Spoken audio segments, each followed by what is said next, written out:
কৃষি বিজ্ঞান বা এগ্রিকালচারাল সায়েন্স।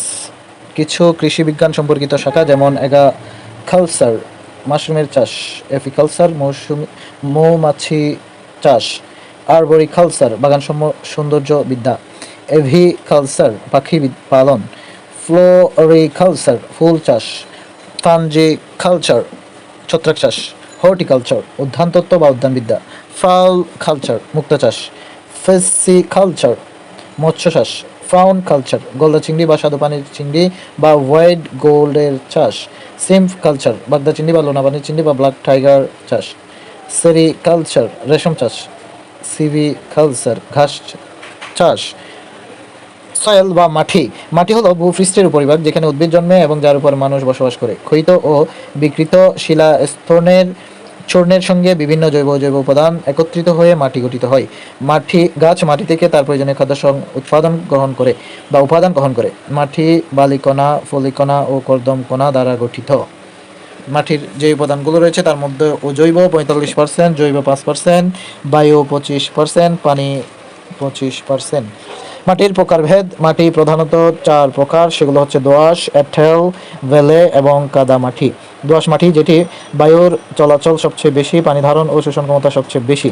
সবচেয়ে উর্বর মাটি হচ্ছে দোআঁশ মাটি। সবচেয়ে ভালো ফসল জন্মে। চাষের জন্য অম্লধর্মী দোআঁশ মাটি অত্যন্ত উপযোগী। এই মাটিতে বালি, পলি এবং কর্দমকণা সমপরিমাণে মিশ্রিত থাকে।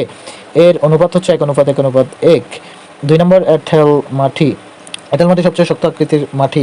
পানি ধারণ ক্ষমতা সবচেয়ে বেশি কিন্তু পানি পরিশোষণের ক্ষমতা সবচেয়ে কম। ধান, পাট, আখ, গম ইত্যাদি ফসল ভালো জন্মে। বেলে মাটি। বেলে মাটির 70% বালি উপস্থিতি থাকে। মাটির পানি ধারণ ক্ষমতা সবচেয়ে বেশি এবং পানি পরিশোষণের ক্ষমতা সবচেয়ে বেশি। রাস্তাঘাট এবং বিভিন্ন ইমারতে এটি ব্যবহার করা হয়। 4 নম্বর কাদা মাটি।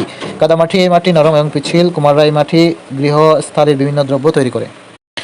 4 নম্বর কাদামাটি। এই মাটি নরম ও পিচ্ছিল। কুমাররা এই মাটি গৃহস্থালির বিভিন্ন দ্রব্য তৈরি করে। এছাড়াও মাটির অন্য কতগুলো পরিচয় নিচে দেওয়া হলো, যেমন ল্যাটেরাইট মাটি। আগ্নেয় শিলা থেকে উৎপন্ন এক ধরনের মাটির রং লাল হয়ে যায়। এই মাটিকে আয়রন অক্সাইড থাকে, একে পেরেরোসা ও বলা হয়। পটজল মাটি। পটজল মাটি হচ্ছে ছাই রঙের। এই মাটির উপস্থিতি বাংলাদেশে সাধারণত দেখা যায় না। সারনোজেন মাটি।